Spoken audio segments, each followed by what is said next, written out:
Hello everyone, it's Jamal Thomas. Welcome to the Progressive Soapbox. So I am going to poke fun at one of my favorite people online, Jimmy Dore. I'm poking fun at Jimmy Dore about this. I heard this video a while back, and I didn't get the chance to do anything with this video, so I'm going to do something with this video, and I'm going to tie it to something else. Nuance. Nuance is a big deal. Now, what I mean by that is sometimes things are not one way or the other. Sometimes there's this kind of intermingling of ways where you can have both arguments and both arguments be true at the exact same time. Now, I'm using this in context of the Me Too campaign. And the reason I'm using this in context with the Me Too campaign is because there's been some pushback against the Me Too campaign by women. By women. And those women who pushed back against the Me Too campaign was summarily executed. Now, their point, however, should be entertained because they were making a pretty damn good point. Funny, but they were making a good point. One of the articles, or one of the women made mention to men's indispensable right to hit on women. I thought that was just a fucking awesome way of saying it.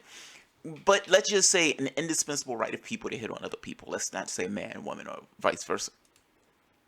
What I'm getting at is there's a difference, or there's a gradient here. Meaning not everybody is a Harvey Weinstein. And with this campaign, you end up with a situation, in some cases, particularly when you're talking about the margins, where people feel like they're under pressure to not behave normally, if that makes sense. Now, this is kind of what I mean when I say nuance, or where a bit of context comes in. From a human being standpoint, it makes perfect sense to me that somebody may hit on me or I may hit on somebody else. The question in that case becomes, am I hitting on somebody who, for the most part, don't want me to hit on them? Am I hitting on somebody who's gotten across that they're completely disinterested in me? And am I hitting on somebody in a way that's putting pressure on that person to behave a different way? Meaning, am I trying to force that person to like me or force that person to engage with me in a way that that person has gotten across that they didn't necessarily want to engage with me on? And hell, even if they don't necessarily get it across, is the situation set up in a way where I am putting either indirect or explicit pressure on the individual to behave a particular way? Now, if from the standpoint of women who, or men who take a job, they're somewhat alienated from their labor, meaning they're not doing this job because they love to do this job. They're doing this job because they need to make ends meet. Either they might have a kid at home, they might have a husband at home, they might have a sick parent, they themselves may just need the income, whatever.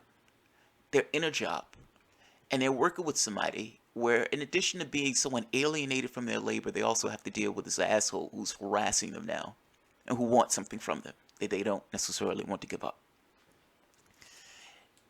It is a tragedy if these people feel that they can't come forward because either the organization itself or the society would not have their back, and saying, this person is touching me inappropriately, this person is saying things to me that are grossly inappropriate, I am here just to do my goddamn job, and I also have to deal with this person making advances to me.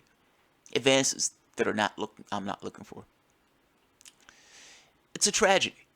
If anybody would have to work in that situation, particularly for any length of time at all, but let alone for day in and day out, scared to come forward and scared to lose that particular job. The Me Too campaign, the fact that people are more free and more able to come forward with this understanding that there's going to be a support system, that's a positive. Hands down, that is a benefit. That is an immaculate difference from the standpoint of somebody feeling that they can't come forward because they're either going to be shunned or ignored, to the person feeling somewhat empowered, saying, not only can I come forward, that I know I am going to have a backing of society when I do come forward about this particular topic. That is damn good. If nothing else, the Me Too campaign has done amazing things on that end. And I mean that. Like, that's a positive thing.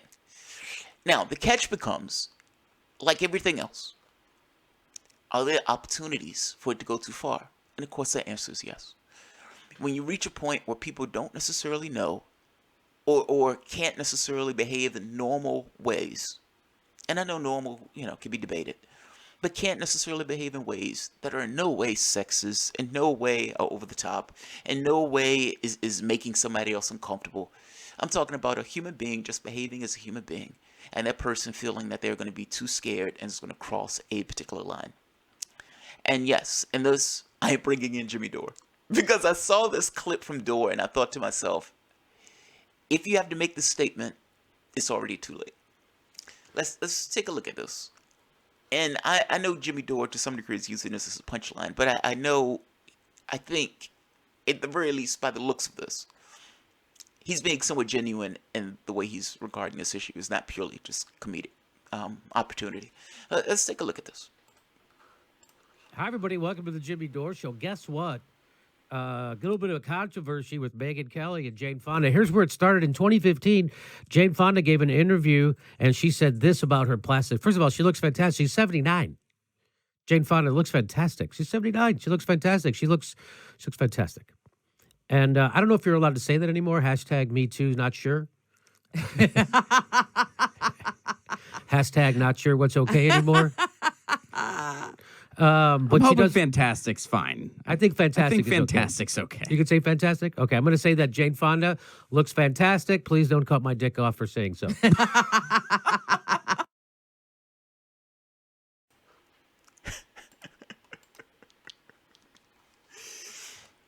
If you have to say, please don't cut my dick off for saying so, I'm sorry, Jimmy, it's already in the jar and it's already sitting on somebody's desk. Yeah, dude, it's already gone. Somebody already had your dick in a jar, sir. Saying somebody looks nice, come on. Come on. Like, certainly that's fair game. Are you telling me that one human being can't look at another human being and say that human being looks attractive, or that human being looks nice, or that human being's holding up really well, or whatever? Are you telling me that that's also crossing a line? Whatever. It's right there where I would say Me Too is fine. That's the wall. That's the line. I would say the line is far in advance of that, if I'm being honest. But at the very least, the idea that you would have to either check yourself in that way means that, okay, maybe we've gone a little too far.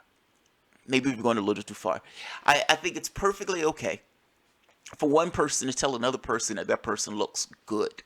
I think it's perfectly okay to say that this particular person held up pretty well, seeing as the rigors of age affect each and every one of us. And all of us, to some degree, are dragged down by age in this way, the way time runs through our face. So, I guess my point to this is, if Me Too has gotten to the point where you have to actually, hey, maybe I don't want people to attack me for me saying that this other human being is attractive, then it's gone too far. This is kind of my point with this idea of nuance. Both things can be true. It is perfectly true that this idea of the Me Too campaign is that positive things in regards to allowing people to come out of the closet of saying, I'm being attacked, I'm being abused, I'm being harassed, etc., etc., etc., and those people being supported in their behavior. It is far beyond the pale to have to check yourself and to have to say, please don't cut my dick off for saying that this human being is attractive. Certainly we've gone too far with that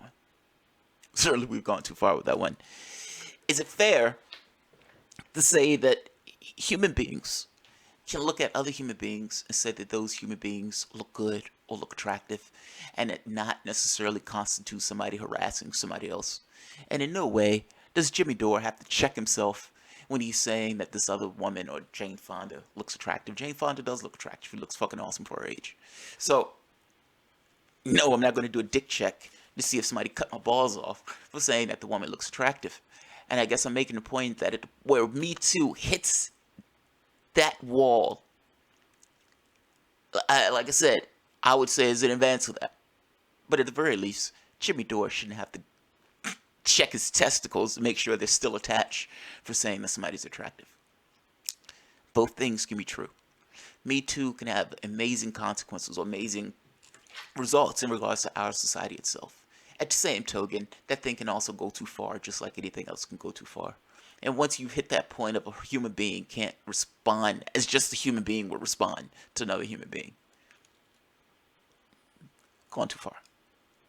Gone too far. So, yes, me too, all in. Absolutely agree, full throated. No, at the point where Me Too is adversely affecting people just being people, then no. That's where I get off. That's why I get off. I would encourage Jimmy Dore to take the same approach or the same behavior. You shouldn't have to check your balls just because you want to say somebody looks attractive.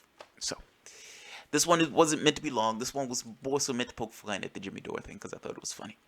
So, I will leave it at that. Alright, guys. If you enjoy the content, feel free to share, like, subscribe, and of course, you can always support the Patreon. Thanks, guys. And Jimmy, you don't have to do a net check, dude. You don't have to do a net check. Thanks, guys.